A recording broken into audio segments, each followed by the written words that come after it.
In national headlines tonight, the Federal Reserve announcing today that interest rates will remain unchanged for now, despite political pressure from President Trump. The move comes as the president's biggest round of tariffs to date will take effect on Friday. National correspondent Adriana Kugler brings us a closer look at the Fed's decision.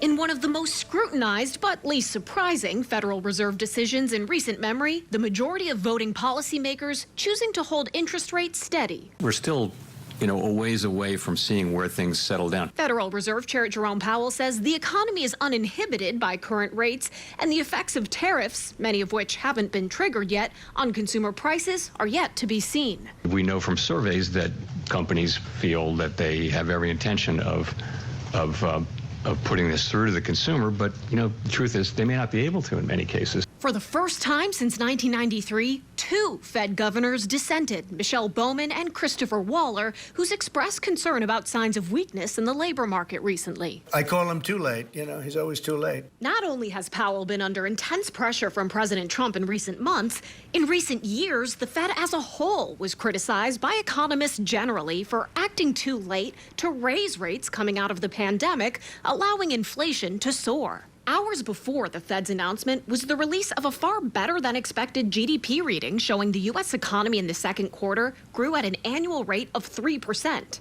Conventional economic logic would put this in the column of reasons to not cut interest rates yet. The president reacting to the GDP data posting, way better than expected, too late, must now lower the rate. Starting this Friday, universal tariff rates will multiply. A week later, President Trump is expected to begin punishing nations that buy Russian oil, like India and China, with additional 100% tariffs.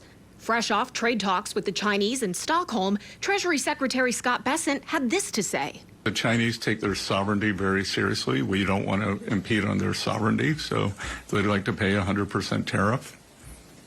The Fed will meet next in September. The expectation had been for them to start cutting rates then, but Powell stressed no decisions have been made yet. In Washington, I'm Adriana Kugler.